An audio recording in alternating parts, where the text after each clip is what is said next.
Indonesian జానపద కథలు జాన్వే cerebral medicine ఆధారంగా తెరకెక్కిన ఒక జాంబీ హారర్ మూవీ ఆడియన్స్ ని బాగానే భయపడుతుంది బాయ్. ఒక వ్యక్తి శాశ్వత యవ్వనం కోసం ఒక మందు తాగి జాంబీ అవుతాడు. ఆ తర్వాత కథ భయంకరమైన ట్విస్టులు హారర్ ఎలిమెంట్స్ తో వేరే లెవెల్ లో ఉంటుంది. రీసెంట్ గా ఓటీటీలోకి వచ్చిన ఈ సినిమాకి మంచి రెస్పాన్స్ వస్తుంది. ఈ సినిమా పేరేమిటి, ఏ ఓటీటీలో స్ట్రీమింగ్ అవుతుంది అనే వివరాలను తెలుసుకునే ముందు వీడియోని ఒక లైక్ చేసి సబ్స్క్రైబ్ చేసుకోండి. Thank you. జావా ద్వీపంలోని ఒక చిన్న గ్రామంలో సాదిమన్ అనే ఒక వ్యక్తి అన్నమాట తన కుటుంబంతో కలిసి జీవిస్తుంటాడు. అతను ఒక ప్రసిద్ధ హెర్బల్ మెడిసిన్ బిజినెస్ నడుపుతుంటాడు. సాదిమన్ శాశ్వత యవ్వనం కోసం ఒక ఔషధం తయారు చేయాలని అనుకుంటాడు భయ్య.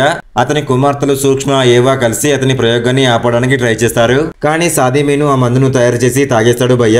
ఆ తర్వాత అతను వాస్తవానికి జాంబీ అవుతాడు. భయంకరమైన హంటెడ్ మాంటర్ గా ఆకలితో మనుషులను తినడం మొదలు పెడతాడు. గ్రామంలో జాంబీ అవుట్ బ్రేక్ మొదలవుతుంది భయ్య. సూక్ష్మ ఏవా కలిసి అతని ఆపడానికి పోరాడతారు భయ్య. సాదిమేను జాంబీ అయిన తర్వాత ఆ గ్రామం అనేది భయంకరంగా మారుతుంది భయ్య. అతని వల్ల మరిన్ని జాంబీలు వ్యాప్తి అవుతాయి. సూక్ష్మ ఏవా తండ్రి సాదిమిన్ను కాపాడుకోవడానికి జాంబీలతో ఫైట్ చేస్తారు.